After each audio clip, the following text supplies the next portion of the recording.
What if the biggest threat to Britain's economy isn't inflation, interest rates, or foreign wars? What if the danger is a crisis of its own making? A crisis unfolding not in the corporate boardrooms of London, but on the cold, gray waters of the English Channel. For years, people have been told to ignore what they can see with their own eyes, that it's a manageable problem, a humanitarian issue. They've been told not to worry.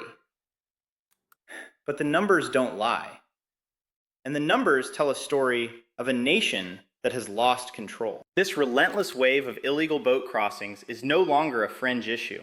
It's become a gaping wound in the side of the United Kingdom. A wound that is draining billions from a struggling economy, overwhelming public services, and shattering the public's trust in the people who are supposed to be in charge. This isn't just about immigration. This is about arithmetic. It's about sustainability.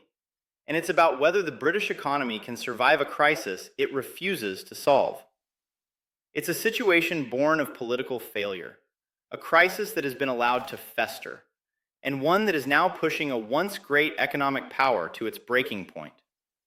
This is the story of Britain's self-inflicted invasion and how it is systematically shattering its economy. To understand the economic threat, you first have to grasp the sheer scale of what's happening on Britain's southern coast. This isn't a trickle, it's a flood. By the end of July 2025, the number of people arriving in the UK on small boats passed 25,000 for the year, a milestone reached faster than any year since records began. That represented a staggering 51% increase compared to the same point in the previous year. The numbers for the rest of the year are just as stark. By October 2025, around 37,000 people had made the illegal crossing. And looking at the bigger picture, since 2018, the total number of individuals who have arrived via this perilous and uncontrolled route is now approaching 200,000 people. That's like the entire population of Oxford appearing on British shores with no vetting, no permission, and no plan for what comes next. Let's be clear about the human cost. This is a tragedy for everyone. The criminal gangs who run these crossings do so with a callous disregard for human life. The journey is dangerous and often deadly, yet the flow continues unabated. And here's the crucial point that's so often missed. This chaos is unfolding even as the government claims it's getting a grip on immigration. They'll point to figures showing that overall net migration has fallen sharply to 204,000 in the year to June 2025, similar to pre-Brexit levels. But this is a masterclass in misdirection. That fall is almost entirely due to new restrictions on legal migration, like student and work visas. It has absolutely nothing to do with the flotilla of dinghies arriving day after day. In fact, the two figures tell a very different story. One shows a government capable of turning down the tap of legal, controlled migration. The other shows a government completely incapable of stopping the illegal, uncontrolled flow.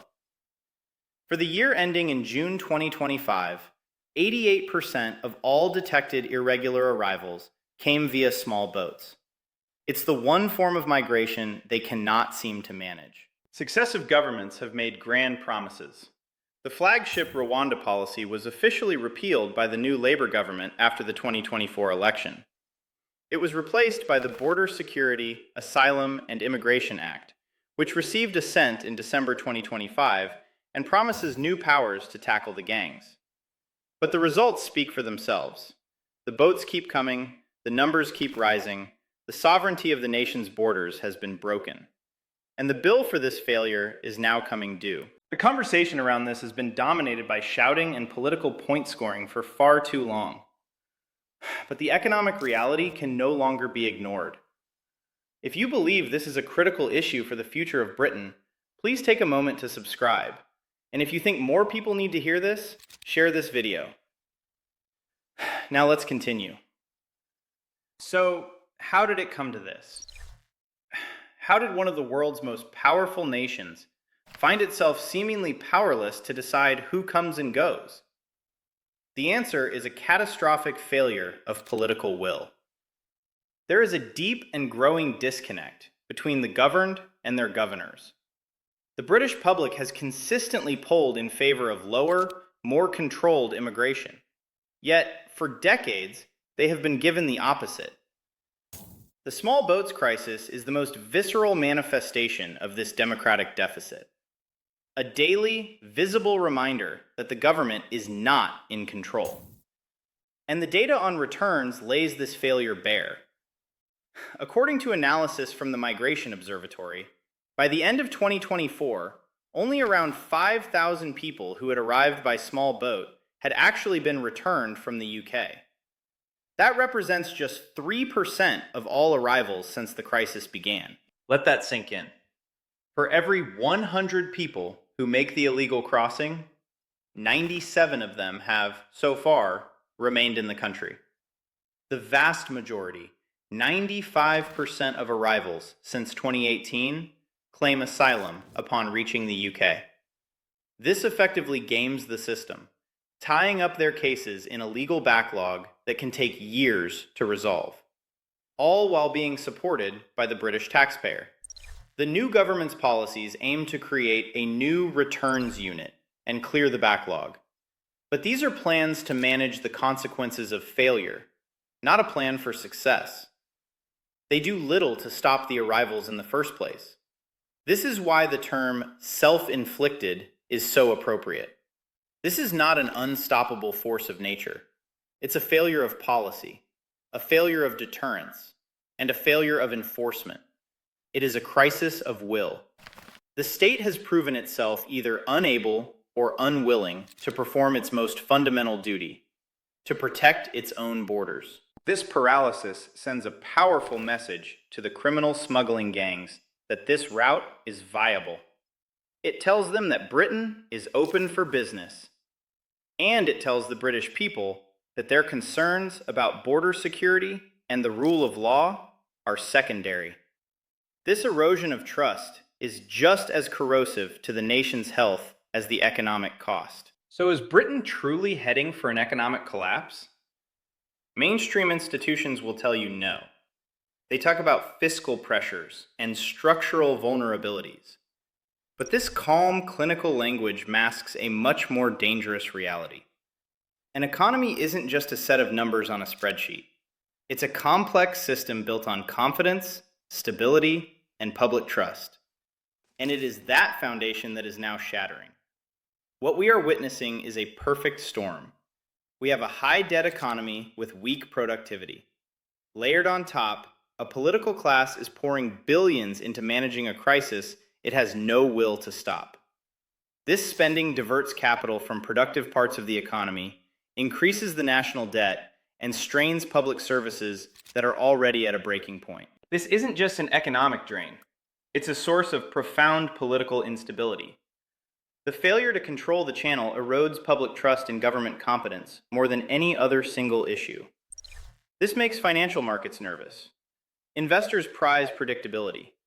When they see a government that can't control its own coastline, they question the country's long-term stability, which can lead to higher borrowing costs for everyone.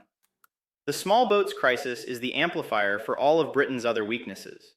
It's the accelerant poured on a smoldering fire. It takes a fragile economic situation and makes it acutely worse. It takes a polarized political climate and makes it explosive. The only solution is a fundamental restoration of national sovereignty.